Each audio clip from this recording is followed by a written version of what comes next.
Hi, how are you today? I'm fine here, and I hope that all of my students are fine too. Okay, before we start our lesson today, let's pray together. Pray together, begin. Finish. Okay, today we are going to learn about telling time. Hari ini Miss Nila akan menjelaskan hari ini kita akan belajar tentang membaca waktu atau mengungkapkan waktu dalam bahasa Inggris. Nah, sebelumnya Miss Nila kan sudah memberikan tugas kalian untuk membuat catatan seperti gambar yang Miss Nila tampilkan di layar seperti ini. Nah, sekarang Miss Nila akan bahas satu persatu. Yang pertama yang harus kalian ingat ketika belajar waktu dalam bahasa Inggris itu, kita baca mulai dari menitnya dulu, baru setelah itu kita baca jamnya. Nah, ketika di dalam soal itu terdapat bentuk gambar jamnya, ada gambar jamnya, itu berarti kita mulai dari melihat jarum panjangnya dulu, karena jarum panjang itu kan menunjukkan menitnya, baru setelah itu kita lihat jarum pendeknya, itu menunjuk ke jamnya. Nah, ketika soalnya dalam bentuk jam digital seperti ini, itu kita lihat yang belakang dulu, menitnya dulu, baru setelah itu angka yang depan, bagian depannya itu menunjukkan jamnya. Nah, selain itu, jika jarum panjang terletak di bagian kanan jam, itu kita menggunakan kata tambahan past. Nah, contohnya Miss Nila kasih garis tengah di antara jamnya seperti ini. Ini kan jadi terbagi menjadi dua bagian kanan dan bagian kiri. Nah, jika jarum panjang terletak di bagian kanan jam, ini dari mulai angka 1 sampai angka 6, ini kita menggunakan kata tambahan past yang artinya lebih. Nah, misalnya jelaskan, ketika jarum panjang di angka 12 itu kita menggunakan kata tambahan o'clock. Ketika jarum panjang di angka 1 menggunakan kata tambahan 5. Ketika jarum panjang di angka 2 menggunakan tambahan 10 past. Ketika jarum panjang di angka 3 kita menggunakan kata tambahan a quarter past. Ketika jarum panjang di angka 4 kita menggunakan kata tambahan 20 past. Ketika jarum panjang di angka 5 menggunakan tambahan 25 past. Ketika jarum panjang di angka 6 kita menggunakan kata tambahan half past. Nah, sekarang ketika jarum panjang ada di bagian kiri jam di angka 7, 8 sampai di angka 11 ini kita menggunakan kata tambahan to. Misalnya kasih tambahan lagi, ketika jarum panjang di bagian kanan ini setiap loncat per angka ini kan mengandung 5 menit. Nah, seperti 12 ke 1 itu mengandung 5, berarti 5. 12 ke 2 5, 10 jadi 10. Lanjut ke angka 3, 15 jadi a quarter.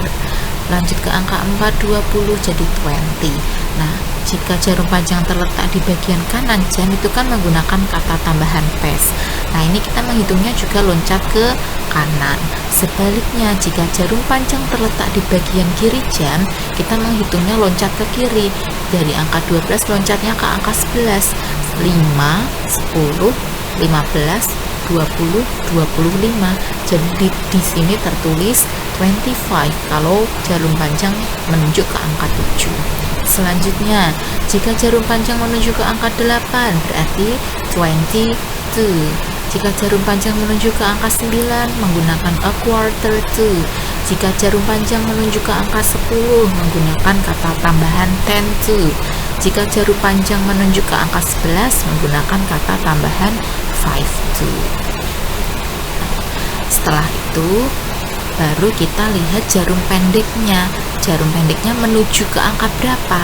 To ini kan artinya menuju ke jam yang selanjutnya. Nah, dilihat menuju ke angka berapa baru kita tuliskan jamnya. Sama halnya untuk yang soalnya dalam bentuk di jam digital seperti ini atau tertulis angka.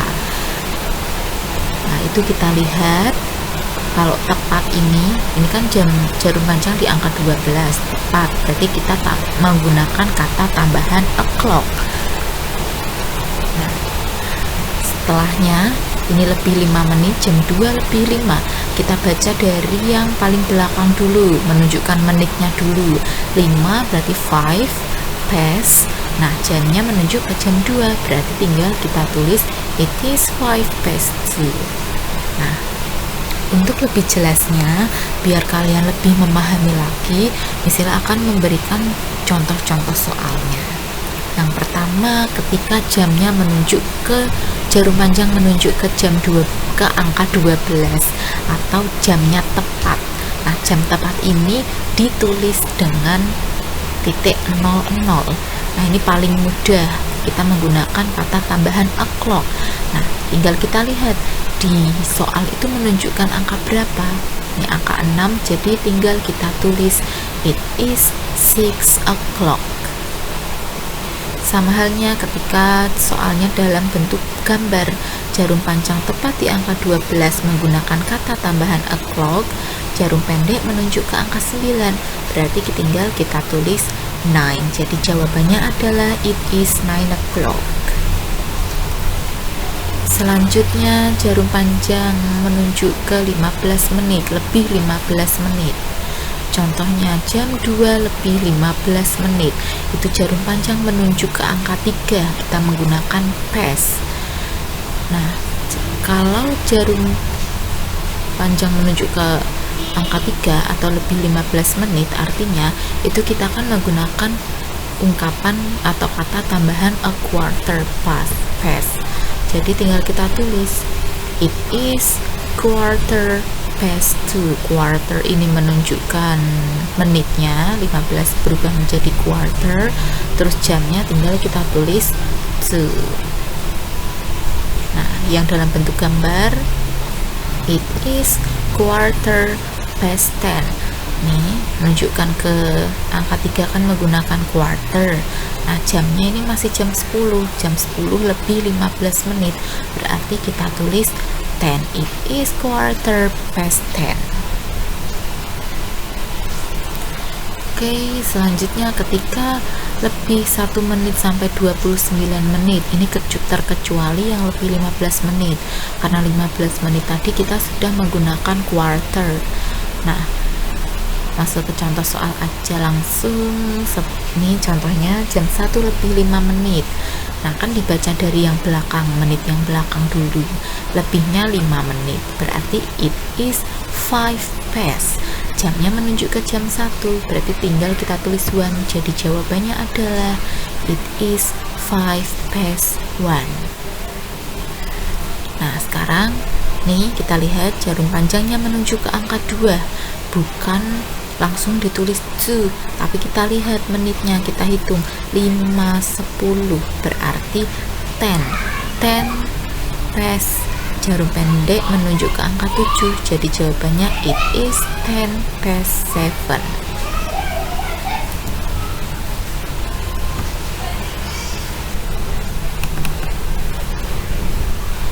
Nah, selanjutnya ketika lebih 30 menit. Ini contohnya jam 4 lebih 30 menit. 30 menit itu kan tadi menggunakan kata tambahan half past. Nah, jadi tinggal kita tulis it is half past 4. Yang sebelah sini menunjuk ke angka 6 menggunakan half past. Jadi jawabannya adalah it is half past 6, karena ini kan masih di angka 6 jarum pendeknya, antara angka 6 dan 7, tapi ini kan masih jam 6 lebih 30 menit. Lanjut ke 31 sampai 59 menit, kecuali 45 menit. Ini nanti misalnya akan jelaskan selanjutnya. Nah, ini mulai masuk ke bagian kiri jam jarum panjangnya, itu kita menggunakan kata to. Nah, hati-hati untuk yang menggunakan kata to ini nanti. Nah, contohnya jam 03.40 menit. Nah, ini kan menitnya kan menunjukkan ke angka 40. Nah, biar lebih mudahnya nanti ini 40 ini bukan ditulis langsung 40, karena bahasa Inggrisnya 40 itu kan 40, tapi bukan ditulis 40 melainkan 20. Nah, dari mana kita dapat 20 ini? Dari mana dapat angka 20 ini misalnya? Nah, dari 60 dikurangi 40. 60 ini kan 1 jam itu kan terdiri dari 60 menit. Nah, 40 menitnya ini kita dapat dari soal yang tertulis 40. Jadi 1 jam 60 menit dikurangi 40 menit yang ada di soal, hasilnya 20. Jadi it is 22. Nah, jamnya tinggal kita tambah 1. Soalnya menuju ke jam selanjutnya. Jadi 3 ditambah 1 adalah 4. Jawabannya adalah it is 20 to 4. Nah, lebih mudah lagi jika dalam bentuk gambar seperti ini. Jarum panjang menunjuk ke angka 10 bagian kiri jam, kita loncatnya ke kiri. 5, 10 berarti 10. It is 10 to. Nah, ini menuju ke jam 2. Jadi jawabannya adalah it is 10 to 2. Nah, sekarang yang 45 menit, jarum panjang di angka 9. Nih, 45 menit tadi punya sebutan sendiri, a quarter to. Nah, tinggal jamnya kita tambah 1. Jadi a quarter, it is quarter to 2. 1 ditambah 1 jadinya 2 ini. Selanjutnya yang dalam bentuk gambar, jarum panjang menunjuk angka 9 menggunakan quarter to. Nah, ini menunjuk akan ke jam 12, berarti it is quarter to 12. Nah, ini jadi rangkumannya adalah yang harus kalian ingat. Yang pertama, membaca jam dalam bahasa Inggris dimulai dari menitnya dulu baru jamnya. Nah, kalau dalam bentuk gambar, jadi kita mulai dari membaca menit, jarum panjangnya dulu, lihat jarum panjangnya dulu, setelah itu baru kita lihat jarum pendeknya menunjuk ke angka berapa. Nah, kalau jarum panjang terdapat atau ada di bagian kanan jam, kita loncatnya ke kanan menggunakan kata tambahan past. Setiap loncat ini adalah 5 menit. Nah, jika jarum panjang terletak di bagian kiri jam, maka kita loncatnya juga ke kiri. Nah, menggunakan kata tambahan to. Nah, ini tadi ya, setiap loncat 1 angka dihitung 5, yang artinya 5 menit. Jika jarum panjang terletak di bagian kanan jam, maka menggunakan past. Jika jarum panjang terletak di bagian kiri jam, maka menggunakan to. Nah, hati-hati ini untuk yang menggunakan to. Jangan lupa penulisan menit dan jamnya ketika soalnya dalam bentuk jam digital yang dalam bentuk angka tadi.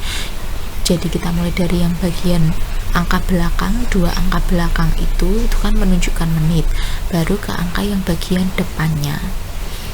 Terus menitnya itu dari 60 menit dikurangi menit yang sudah ada di soal. Terus jamnya tinggal kita tambah 1. Untuk yang past itu langsung aja ditulis angka yang ada di soal itu berapa, tinggal ditulis saja. Tapi kalau to ini hati-hati penggunaannya. Terus membedakan IM dan PM. IM itu dimulai dari pukul 00.00 malam sampai dengan jam 11.59 siang hari. Jadi mulai dini hari ke pagi sampai siang. Nah, kalau PM itu dimulai dari pukul 12 siang sampai dengan jam 23.59 malam. Jadi dari siang hari menuju ke sore sampai ke malam.